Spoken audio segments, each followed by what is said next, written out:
유럽 여행뿐만 아니라 대부분의 여행의 시작과 끝을 책임지는 항공권. 그렇기 때문에 우리는 여행 계획을 세울 때 가장 먼저 머릿속에 떠오르는 게 바로 이 항공권이죠. 그래서 가장 먼저 우리는 항공권을 예약부터 싸게 사는 방법까지 열심히 정보를 찾기 시작합니다. 유튜브를 찾아보면 누구는 이렇게 해서 유럽을 40만 원에 갔다 오고 또 누구는 50만 원에 갔다 오는데 왜 내가 가려는 곳은 항상 120만 원, 150만 원 이렇게 돼 있을까요? 가끔 좀 괜찮아 보이는 가격을 찾아도 애초에 시세를 모르니 이게 싼 건지 비싼 건지도 모르겠고요. 여러분은 혹시 지금 당장 다음 주에 출발하는 40만 원짜리 유럽행 특가 항공권이 나온다면 유럽을 가실 수 있으신가요? 만약 가실 수 있으신 분들이라면 오늘 영상이 크게 도움되지 않을 겁니다. 하지만 가실 수 없는 분들이라면 오늘 영상 끝까지 보시면 직장인들이 왜 항공권을 싸게 살 수 없는지에 대한 이유, 그리고 유럽을 최저가로는 못 가도 항공권으로 호구되지 않는 방법 하나는 확실하게 알려드리겠습니다. 항공권 싸게 사는 법, 백날 봐도 의미 없는 첫 번째 이유, 바로 특가 항공권을 살 수 없다입니다. 특가 항공권이라고 들어보신 적 있으시죠? 우리가 잘 알고 있는 땡처리 항공권이나 공동구매 항공권을 지칭하는 단어입니다. 항공권 출발이 다가오고 있는데 좌석이 많이 남아있을 경우 저렴하게 판매하는 상품인데요. 그래서 이렇게 출발이 얼마 남지 않게 되었을 때 유럽 왕복 40만원과도 같이 말도 안 되는 저렴한 항공권을 구매할 수 있으신 거죠. 그런데 우리가 당장 다음 주에 출발하는 40만원 파리 왕복 땡처리 항공권이 나왔다면 이 항공권을 사고 여행을 할 수 있을까요? 이런 이유로 땡처리 항공권은 우리와 거리가 멀다고 봅니다. 또 공동구매 항공권이라고 들어보셨을 겁니다. 여행사가 항공사로부터 항공권 좌석을 미리 또 많이 구매할수록 항공권 가격을 저렴하게 사둘 수 있습니다. 그래서 여행사는 최대한 많은 항공권 좌석을 미리 저렴한 가격에 구매합니다. 그리고 패키지 등으로 뺄 거 다 빼고 남은 좌석들을 공동구매 항공권으로 저렴하게 판매하는 거죠. 애초에 저렴하게 샀으니까 일반인 입장에서 개인이 살 수 있는 금액보다는 당연히 저렴한 거고요. 하지만 여기서도 또 다른 함정이 있습니다.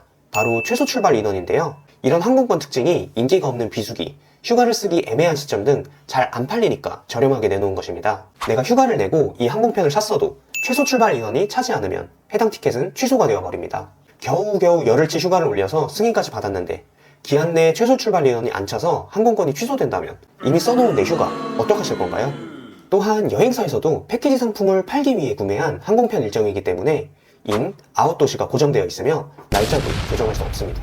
무조건 정해진 날짜에 정해진 도시에서 출국 및 귀국을 하셔야 합니다. 가장 큰 단점이죠. 결국 이러한 불확실성을 가지고 우리가 열심히 모은 연차를 항공권 조금 저렴하게 사보겠다고 도박을 하시는 분들은 극히 드물 거라고 생각됩니다. 그래서 우리는 특가 항공권을 구매할 수 있는 조건이 안 되기에 일단 항공권을 저렴하게 살 수 없습니다. 두 번째로 항공권을 저렴하게 사는 방법으로 자주 거론되는 성수기를 피한다입니다. 이거는 앞의 내용과 좀 비슷한 내용인데요. 당연히 우리도 남들 다 가는 성수기 시즌에 더 비싼 돈 주고 사람들 미어 터지는 곳에서 휴가를 보내고 싶진 않겠죠. 그렇다고 성수기나 황금 연휴가 아닌 시기에 이렇게 길게 눈치도 덜 보면서 휴가를 쓰기는 더 쉽지 않고요. 그래서 보통은 어쩔 수 없이 성수기나 연휴에 연차를 섞어 그나마 길게 장거리 여행을 떠나게 됩니다. 그래서 성수기를 피해 저렴한 항공권을 사라는 말은 평범한 직장인들에게는 그렇게 현실적이지 않습니다. 자, 이제 항공권을 싸게 사는 사람들이 공부 좀 했다 하면 나오는 것이 바로 프로모션입니다. 당연히 프로모션으로 구매하면 너무 좋죠. 하지만 이런 프로모션들이 보통 일본이나 동남아를 가는 저가 항공사 노선에서 핫합니다. 최근 5년 동안 한국에서 유럽으로 가는 직항 항공편의 프로모션이 있는지 한번 찾아봤습니다. 결과는 5년 동안 유일하게 티웨이 항공이 유럽 노선 취향 기념으로 10% 할인과 쿠폰을 제공한 것 말고는 아시아나나 대한항공에서는 그렇다 할 파격적인 프로모션은 찾아보기 힘들었습니다. 프로모션이라는 게 경쟁사들이 즐비한 저가 항공사 라인에서 본인의 항공사를 더욱 알리기 위해 진행하는 일종의 마케팅인데 애초에 한국에서 유럽으로 가는 직항 항공편이 대한항공과 아시아나 그리고 최근에 취향한 티웨이 말고는 해당 국가 국적기밖에 없겠죠. 그러니까 애초에 프로모션으로 고객을 뺏어와야 할 경쟁 상대가 없습니다. 그래서 유럽을 직항으로 간다면 소비자 입장에서 어차피 선택권이 없기 때문에 특가와 같은 공격적인 프로모션을 진행할 이유도 없는 거죠. 그래서 유럽행 항공권을 찾고 계신다면 일본이나 동남아처럼 프로모션으로 저렴하게 가는 항공권은 구매하는 것이 불가능에 가깝습니다. 그럼 마지막으로 저렴한 항공권에 꼭 거론되는 것, 바로 경유항공편입니다. 경유항공편은 유럽으로 갈 때 가격이 저렴한 이유만으로는 절대 고려할 만한 선택지가 아니라고 이전 영상에서 말씀드렸는데요. 간단히 요약하면 여행기간도 짧은데 왕복 60시간이 넘는 시간을 비행기와 공항에서 보낼 수도 없고 또한 하루가 넘는 시간 동안 잠도 제대로 자지 못하며 여행시간 전부터 컨디션은 최악으로 치닫게 됩니다. 그래서 경유항공권은 한 달 이상 장기간 유럽 여행을 하시는 분들이나 정말 경유지에서 스탑오버까지 하면서 그 도시를 여행하고 싶으신 분이 아니라면 절대 피하라고 말씀드리고 싶습니다. 그 외에도 따로 언급드리진 않았지만 신용카드 혜택은 조건부이기 때문에 모두가 저렴하게 구매하실 수 없고, 항공편 검색 시 시크릿 모드나 쿠키 삭제는 저번 영상에서 확인할 수 있듯이 항공편 저렴하게 구매하는 것과는 전혀 관계없는 거짓 정보이니 신경 쓰지 않으셔도 좋고요. 자, 그럼 이제부터 가장 중요한 내용입니다. 바로 싸게 살 수는 없어도 호구되지 않는 항공편 사는 방법을 알려드리겠습니다.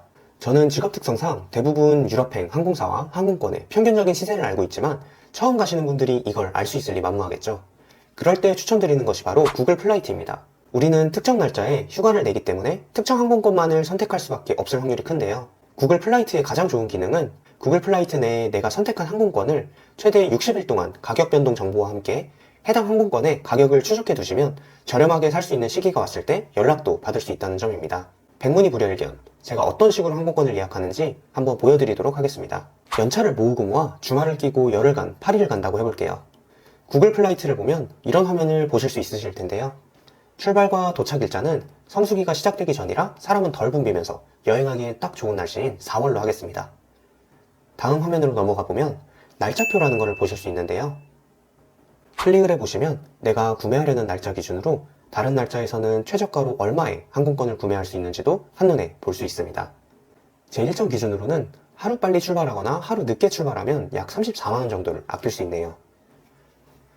일단 저는 무조건 이 날짜에 휴가를 써야 한다고 가정하고 따로 날짜 변경은 안 하겠습니다만 미리 항공권 가격을 보고 휴가를 내시는 분들에게는 큰 도움이 될 만한 정보입니다.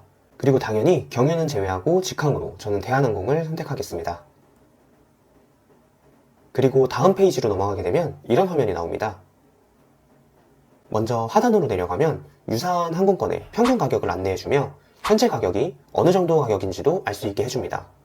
그리고 그 밑을 보시면 최근 60일 동안 어떤 식으로 가격이 변동되었는지 그리고 평균적으로 얼마 정도가 저렴한지를 여기서 보시면 확인이 가능합니다. 57일 전에 136만원으로 현재보다 약 6만원 정도 저렴했었네요. 이 내용을 토대로 앞으로 항공권을 볼 때 내가 가려는 날짜 기준으로 이게 싼지 비싼지 가격에 대한 기준점이 잡혔을 겁니다.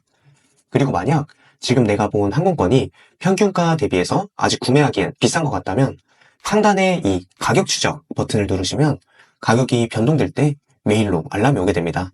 그래서 내가 메일이 왔는데 내가 생각한 가격보다 저렴해졌다면 항공권을 구매하면 되는 것이죠. 그래도 마음에 드는 가격이 나오면 구글 플라이트에서 나온 여행사는 물론이고 스카이스캐너와 네이버 항공권으로 한 번씩 더 같은 항공권을 검색해보고 최종적으로 구매하려는 항공사의 홈페이지에서도 한 번 더 가격을 확인합니다.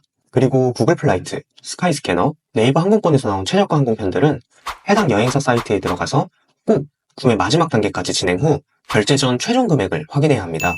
왜냐하면 처음 보여지는 가격은 유료 할증료, 공항 이용료, 예약 대행비, 제휴카드 할인 등이 안 들어가 있을 확률이 높아서 그렇습니다. 그래서 가격을 비교해서 가장 저렴한 것을 구매하면 됩니다. 단 구글 플라이트에서 인아웃이 다른 다구간의 경우는 가격 추적은 가능하나 60일 동안의 가격 변동 데이터는 나오지 않습니다. 이런 경우에는 편도로 각각의 항공편을 검색하고 나머지는 업종과 같은 방식으로 똑같이 하시면 되겠습니다. 이런 방법으로 항공권을 구매한다면 땡처리 항공권처럼 초특가로 항공편 구매는 못하겠지만 어차피 이건 우리와 상관없는 항공권이고 적어도 호객님이 되어서 비싼 돈을 주고 항공권을 구매하실 일은 없으실 겁니다. 자, 그럼 혹시 여러분이 해외여행을 계획 중이시라면 영상은 잠깐 멈춰두시고 더보기란에서 구글 플라이트 링크 남겨두었으니까요. 지금 바로 내가 원하는 날짜와 가고 싶은 도시의 항공편을 검색해보시고 가격 추적을 걸어두세요. 앞으로 여러분이 항공편을 볼 때 본인만의 가격 기준이 생겨서 이 항공편이 비싼지 싼지 쉽게 판단을 내릴 수 있을 겁니다.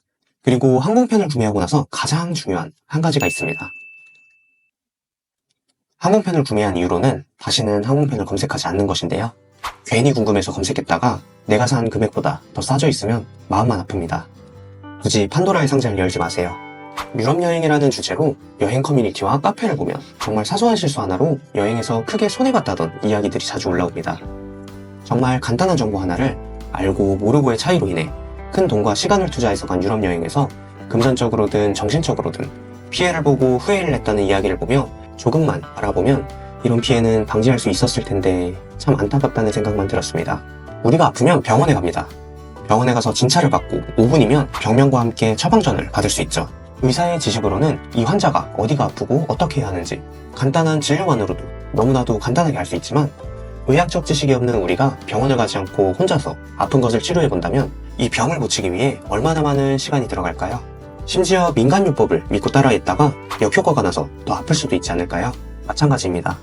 똑같은 질문도 저에게 있어서는 덧셈, 뺄셈과도 같이 너무나도 쉬운 질문이 처음 유럽 여행을 가는 여행자 입장에서는 미적분과 같은 어려운 문제로 느껴질 수도 있다는 거죠. 그리고 그 답을 찾기 위해 인터넷이라는 포화된 정보 속에서 하필 또 거짓된 정보에 속아 실수를 하고 후회를 하는 여행의 반복. 제가 유튜브를 시작하게 된 가장 큰 이유 중에 하나가 바로 이건데요. 내 시간을 조금만 투자해서 내가 가진 정보를 공유하면 세상을 향한 첫걸음마를 떼는 여행자들, 이들의 여행 준비에 투자하는 시간을 압도적으로 줄여줄 수 있다고 생각했습니다. 앞으로도 여행의 실패 확률을 줄이는 양질의 정보를 계속 올려드릴 테니 실패하지 않은 여행을 하고 싶으신 분들은 구독 한 번씩만 부탁드리겠습니다. 그럼 오늘 영상의 결론을 한번 내볼까요? 유럽 여행을 계획 중인 평범한 직장인이라면 유튜브에 떠돌아다니는 항공권 싸게 사는 법, 백날 봐야 항공권을 싸게 살 수 없다. 그러니 싸게 사는 건 아니더라도 오늘 내용을 참고해서 비싸게는 사지 않도록 하자입니다. 네, 그럼 여기까지 긴 영상 시청해주셔서 정말 감사드리고요. 앞으로도 후회하지 않을 잊지 못할 여행하세요. 감사합니다.